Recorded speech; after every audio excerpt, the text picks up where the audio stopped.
So I'll start by telling you a little bit about psychoanalysis. Now, that's not a very straightforward thing to do because there are a number of different schools of psychoanalysis and they don't come to the same conclusions. But I'm going to try to tell you what I think is common and deep among the different schools, and then give credit to the originators of the ideas where that's due. Psychoanalysis is, I would say, a romantic school of thought. And the reason for that is that for psychoanalysts, emotion and motivation are far more important than rationality. And I would like to point out that that's true. It's not a theory. We know a lot more about the limitations of rationality now, partly because of our explorations of artificial intelligence, than we did 120 years ago when the psychoanalysts started their theorizing. You can't think without motivation and emotion. In fact, you can't think without a body. And even if you had a body, you couldn't think without the surrounding social world. And so, for the psychoanalysts, and this is also true of thinkers like Nietzsche, you make sense out of the world because you're boxed in by society, and then you're boxed in by your body, and then you're boxed in by your motivations and emotions, and then only inside that circumscribed space can your rationality operate. And part of the reason for that is that most of the world is technically uncomputable. So, for example, if you play chess, here's an example. The fastest supercomputer ever invented cannot calculate all the permutations in a single chess game if it ran from the beginning of time till now. And that's just a chess game. And so what happens is that every action you take has consequences, and then those consequences have consequences, and those consequences of the consequences have consequences, and you can't compute your way through life. We orient ourselves through life by mechanisms we really don't understand. And the psychoanalysts figured that out from a quasi-scientific perspective before anyone else. Another way you can think about that is that for centuries, or for thousands of years, or maybe since the beginning of human consciousness, it was accepted as universal wisdom that human beings were the pawns of the gods, we might say. And these were, at minimum, causal forces with personality that operated behind the scenes and whose essential motivations were mysterious to us. Now, modern people no longer believe that, but the psychoanalysts began their theorizing from that fundamental perspective. Even Freud, who portrayed himself as rationally anti-religious, merely replaced religious notions with notions like the superego or the id. Now, he localized them inside, but whether the gods are inside or outside makes very little difference to whether or not there are gods. Now, what the psychoanalysts offered us that no other school of psychology has managed so far is the notion that human beings are basically a loose collection of spirits. Instead of entities that are transparent to themselves and primarily rational, for the psychoanalyst, you're like a room full of ghosts. And you, the you that you think you are, might be one ghost among all those ghosts, and it even might think that it's the ghost in charge, but the probability that the part about being in charge is true is zero. It's simply not the case. And one of the other things that the psychoanalysts have to offer, which neither the cognitive scientists nor even the emotional neuroscientists have realized, is that the structures through which we look at the world, and also the structures that motivate us, are actually alive. We don't have mechanical cognitions. What we have is what we are is a sequence of embodiment by different motivated spirits. And you know that perfectly well if you watch yourself behave over a 2-week period. You're a different person when you're angry, you're a different person when you're afraid, you're a different person when you argue with someone you love, you're a different person when you're confused. You know, you're a different person when you're egotistical, you're a different person when you're wrong. And it takes a tremendous amount of psychological development before there's any coherence across those multiple selves, except the coherence of memory and post hoc rationalization. Now, one of the most terrifying realizations that the psychoanalysts lead people to is the realization that they are not alone in their heads. Now, you can debate whether or not the space that you inhabit is in your head, because I don't really think that's accurate, but I don't think you can debate the proposition that you are not alone in your being. And it's also very difficult to debate the proposition that you're not the captain of the ship, or if you are, there's plenty of skeletons below decks. Now, Freud, for his part, even though he was a 19th century rationalist, at least in terms of his formal thinking, was also someone who was painfully aware of the role of fundamental irrationality, romantic irrationality in people's lives. And Freud basically concentrated on the two elements of existence that were particularly anathema to the Victorians, and one of those was sexuality, and the other was aggression. Now, sexuality was problematic for the Victorians, not merely because they were repressive, but because sexuality is a terrible demon, so to speak. I mean, a large part of the movie that you just watched is an expression of the idea that sexuality is a terrible demon, and also that it's closely allied with aggression. I mean, the blonde woman is basically possessed, and she's possessed to the point where she becomes not only murderous but suicidal. And Freud attempted with all his might to point out to the Victorians, especially the aristocratic Victorians, who thought of themselves as rational masters, that they were embodied creatures with an animal nature, and that they were motivated in large part by forces that not only did they not understand, but they didn't even want to admit existed.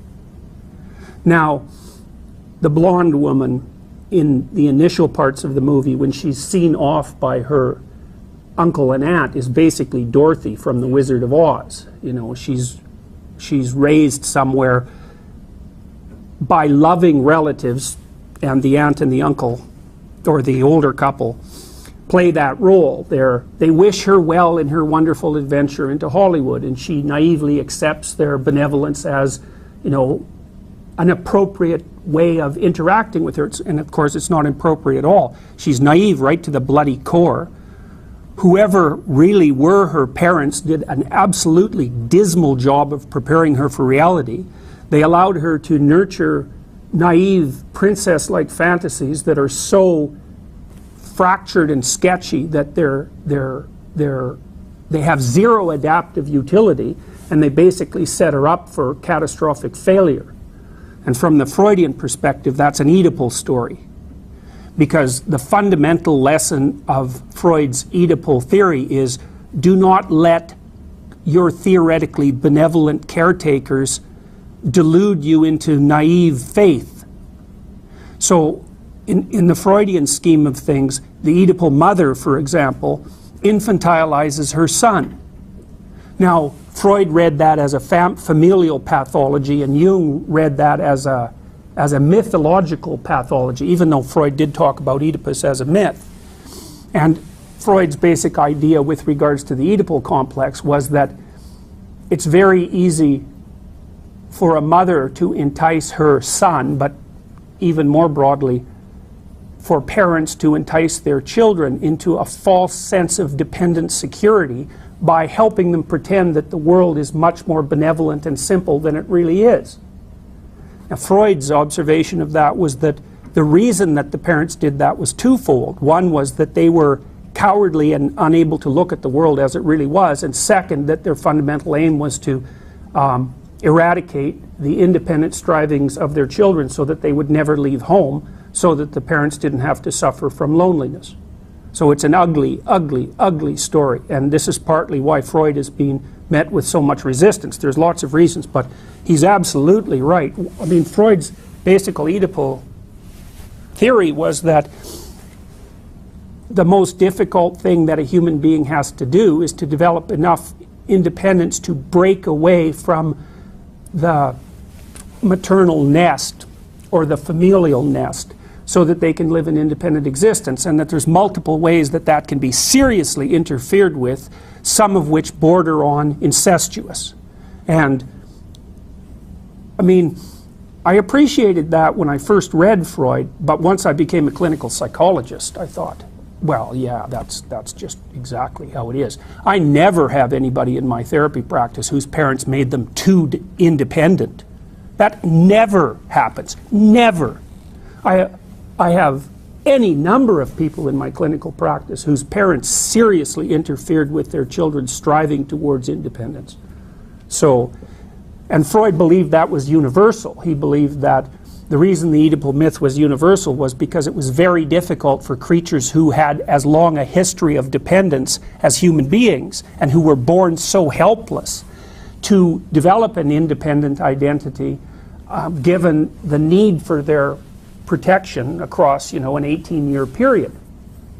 So Jung viewed that in a slightly more profound manner in some ways, because he thought of it as a problem that transcended the mere family, because Jung believed that one of the temptations of consciousness itself was to hide from reality, and that you didn't necessarily need any parental interference with your development to hide your head in the sand from the true nature of reality, like someone who was naive.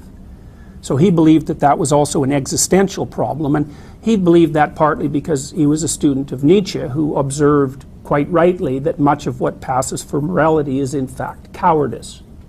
And of course this movie picks up on that theme to some tremendous degree, because although Betty is very naive, part of that naivety is merely cowardice. She just doesn't have any life experience at all. And you see very rapidly in the movie that when she's actually presented with temptation, her facade of naive morality is eradicated instantly the second she's given any temptation. So she falls prey to the love affair. She hesitates not at all to break and enter. She ends up hiring a murderer. I mean, she's not a good girl. Betty, Betty like the Betty in the Archie comics, she's not a good girl at all. She's just someone who's so inexperienced and clueless that she lives in an Oedipal dream world. And she thinks of Hollywood as a magical fantasy place where dreams come true, like they do for Cinderella.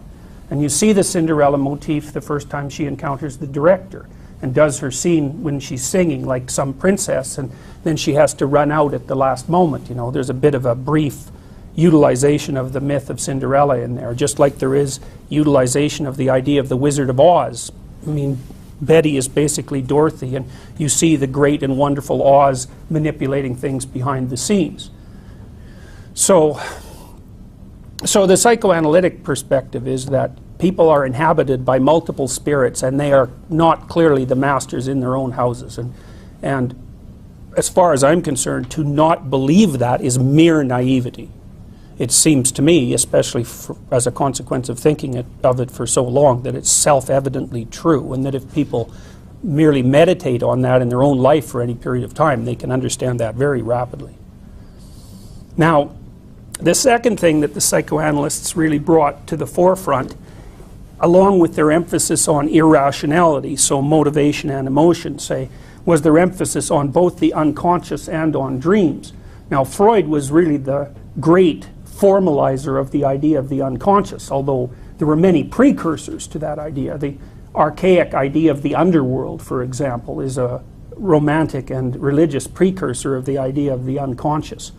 The ancients externalized the unconscious and thought about it as the place of gods, whereas by the time we hit Freud, we started to believe that most of the unexplained complexity in the world was actually localized inside our head, which is not clearly true. Anyways, for Freud, and then again for Jung, the unconscious was the place of either disguised secrets, which would be the Freudian viewpoint, or knowledge that had not yet come to be, which was the Jungian viewpoint. Now, I think Jung wins that argument hands down, although I have seen people who were compartmentalized in their thinking in exactly the manner that Freud described. Now, Freud believed that fantasies, in some sense, and you could include this movie as an example of fantasies like that, were essentially wish fulfillments, and that what they fulfilled were unconscious wishes. And unconscious wishes were often wishes that were generated by parts of the psyche that had either not been allowed to manifest themselves properly, let's say in the case of sort of id-generated fantasies, or that had been actively repressed.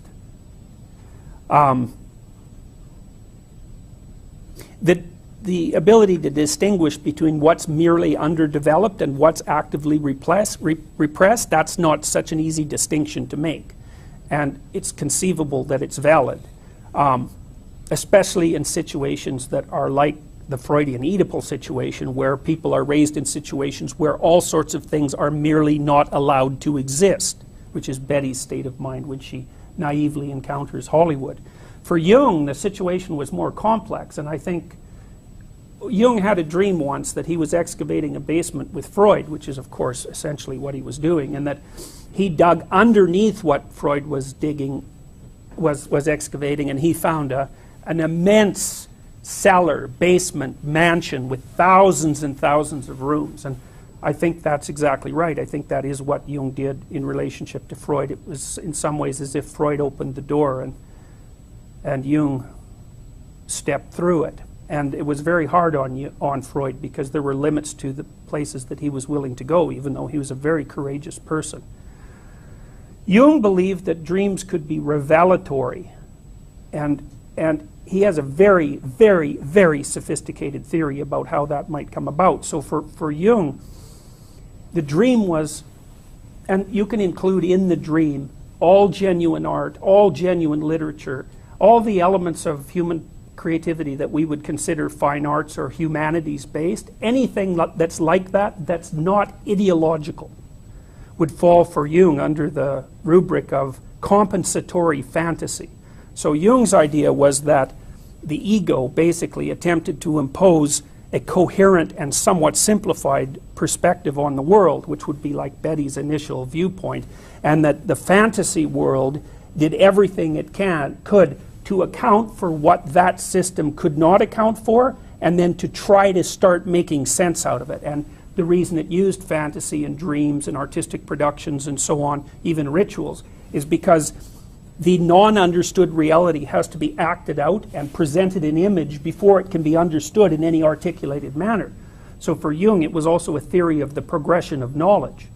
So for Jung, the intellect and articulated knowledge occupied a very limited and circumscribed space, and then outside of that area there was the dream world, which included all of artistic production, and then outside of that was the unknown itself. And the way the unknown was transmitted to the conscious articulated mind was through a lengthy process of dreamlike representation. And every time you go see a movie, or every time you read a book of fiction, or every time you have a fantasy or a dream, you're participating in the process by which what's truly unknown is transformed through the dream into articulated knowledge. And any genuine artist does that. And this is part of the place where I have some trouble with David Lynch, because Lynch is clearly a post-Freudian. He's like Salvador Dali. And psychoanalytic thought can easily become ideological. It happened very frequently with Freud's followers. It happened in the case of artists like Salvador Dali, too, who would take Freud's excavation of symbolic language and then use it consciously in a manner that aped or mimicked true spontaneous symbolic revelation. And I can never escape the deep suspicion that Lynch is doing exactly the same thing. He's a little too calculated for me, you know, and because the film, for example, could be laid out in a linear structure, but it's as if he laid it out in a linear structure and then randomized it, which I think is a rather cheap trick. And the the film lacks, I think, what you see in truly deep symbolic movies, which is the revelation of something beyond understanding. What Lynch attempts to make the audience feel, as far as I'm concerned, is that he is revealing something that's not yet understood. But I think Lynch understands too well what he's doing, and he's playing a Freudian game with the audience, just like Salvador Dali did. Now, that doesn't mean he isn't creative, because he is, and the film is fascinating to watch, but there's something about it that there's a lack of spontaneity about what he's doing that to me makes him into a quasi-Freudian ideologue. And that sort of thing is generally not that helpful. A real artist is someone who isn't using symbols to express what they're attempting to express. A real artist is attempting to express what has not yet been expressed and has no choice other than to use imagistic or symbolic representations, because there isn't anything else yet. And you can really see this when you read someone like Nietzsche, but even more so in the case of Jung, because Jung is quite obscure. But the reason he's obscure is because the things he was writing about are way more obscure than Jung. So you can see this especially in his writings about alchemy. I mean, alchemy is so obscure that it's basically incomprehensible. And Jung's writings on alchemy are almost understandable. And that actually constitutes a move forward. But Jung is not trying to be obscure. He's trying to be as clear as he possibly can. Whereas with Lynch, I feel, every time I watch a Lynch movie, I feel uneasy and as if I'm being manipulated, because the complexity is more than the information demands. So he's playing a game, and I think that that's a pseudo-intellectual move, because what someone who's genuinely exploring is trying to do is to lay out something complex as simply as possible. Now, it still may be incredibly complex, but the complexity isn't added for the point of mystification. And Lynch plays so many games, and I think I've seen most of his films, that I just can't suppress the notion that there's something rotten in the state of Denmark. So, all right, so what's the basic theme? And then I'll stop. What's the basic theme? Well, the basic theme to me is the terrible gap between naive and motivated innocence. So it's overprotected fantasizing, and the cataclysmic sexual and aggressive nature of reality. And Lynch weaves together a narrative of an innocent and naive, not innocent, naive. They're not the same thing. A naive girl who has unrealistic expectations both of the world and of herself, and her absolutely traumatic encounter with the subterranean realities of the LAC. Now, we do know, just so you know, that if you want to develop post-traumatic stress disorder, which is sort of what happens to the girl in this movie, the best way to do that is to be really, really naive and then go somewhere horrible. And that'll do it. So there's the myth, the fantasy. It's not even a myth, it's a naive fantasy. And then there's the actuality. And I mean, LA is a fascinating place, partly because it contains so many contradictions. But, it's definitely the place where dreams go to die. So, and that's certainly what's portrayed, at least in part, in this movie. So that's all I have to say about that.